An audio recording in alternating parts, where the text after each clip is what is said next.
आजिर यही धारणा प्रदर्शन रे आमर ओडिशा स्तर जो आदिवासी सेंगेल अभियान कार्यकर्ता माने उपस्थित होइछंती। एई आमर लयार पीएमजी विधानसभा सम्मुख रे जो आमे धारणा रे बसुछि यार उद्देश्य होउछि जो पूर्वतन सांसद सान्ताड़ी भाषा विजेता सालखान मुर्मू को आह्वान रे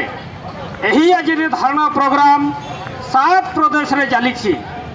सेहीपरि एबर ए ओडिशार राजभवन सम्मुख रे आज आमे मध्य धारणा रे बसिछु। यार मुख्य उद्देश्य होउछि जे आमर ए भारत देश संविधान आईन एवं गणतंत्र माध्यम रे जारी माने चली एवं यही संविधान आईन एवं गणतंत्र व्यवस्था को भारतर महामहिम राष्ट्रपति ठू आरंभ करी आमर ब्लॉक पीडीओ पंचायत प्रतिनिधि पर्यंत दायी अटंती एवं यही संविधान आईन को लागू करिबा पई से माने प्रत्येक तांकर निज निज आसन पई शपथ ग्रहण करती एवं देश रे न्याय एवं शांति एवं सुख आनिबा पई संविधान को लागू करिया पई शपथ नहीं थांती। किंतु दुर्भाग्यर विषय आमर आदिवासी समाज रे आज पर्यंत संविधान आईन एवं गणतंत्र व्यवस्था लागू करा जाई नाही। एहार दोषी होउछंती आमर राष्ट्रपति ठू आरंभ करी वीडियो पंचायत प्रतिनिधि पर्यंत दोषी अटंती जे कहीं कि आम पाखरु से माने टंका पैसा दरमा आकार नहीं करी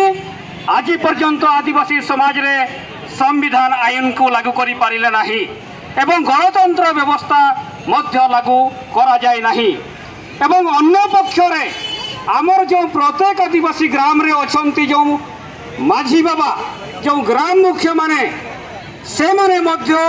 संविधान आईन एवं गणतंत्र व्यवस्था को मानती नहीं बुझंती नहीं। तेणु आमर ग्राम मुख्य माझी पारगाना माने मध्य प्रमुख दोषी अटंती। एथिपाई जो आमर आदिवासी ग्राम समाज रे जो संविधान आईन एवं गणतंत्र व्यवस्था लागू करा जाय नहीं एथिपाई आमर आदिवासी समाज रे सामाजिक बहिष्कार एवं कंगारू जे आदिवासी समाज रे मध्य जो अन्याय अत्याचार शोषण जो जारी रही तत्सहित जो निशा सेवन अंधविश्वास कुसंस्कार सहित जो भोट क्रय विक्रय चली सहित आदिवासी महिला विरोधी मानसिकता मध्य आम आदिवासी समाज रे बेसी परिमाण रे चली को समाप्त करने आज आमर भारतर महामहिम राष्ट्रपति एवं ओडिशार राज्यपाल रघुवर दास को आम दृढ़ दाबी करुछु जे अविलंब आमर आदिवासी समाज रे मध्य संविधान आईन एवं गणतंत्र व्यवस्था को लागू करी आमर आदिवासी समाज रे जो सामाजिक बासंद कंगारू कर द्वारा मन इच्छा जरिमाना एवं डाहनी नामर हत्या निशा सेवन अंधविश्वास कुसंस्कार परि कुकार्य को समाप्त करने को आम आज दाबी करुछु।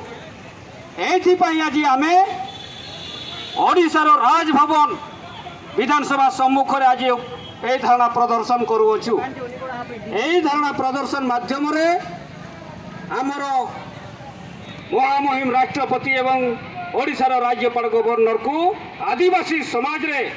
संविधान आईन एवं गणतंत्र व्यवस्था को लागू करने पाई आमे डिमांड करुछु। जदि यह आगामी दिन में लागू करा न जाए तेबे आमे यही आंदोलन को उच्च स्तर स्थान को आमे यही आंदोलन को तीव्रतर करिबु एवं आमे सेमान को आक्षेप करी कहबू जो पुलिस प्रशासन माने आदिवासी समाज रे आज पर्यंत आईन कानून लागू करू नाहंती सेमान को कौन पई दरमा दिया हबो तांकर दरमा को बंद कर दिया जीवो एही परि मध्य आदिवासी सेंगेल अभियान पक्षरु आंदोलन जारी रखिबा पई बाध्य हबो। तो बंधुगण आजिर कार्यक्रम विषय रे मु संक्षिप्त भाव में आपन को एतिकी ओडिया रे टिके कहली। तो वर्तमान मो दुई पद मो संताल रे कहबी।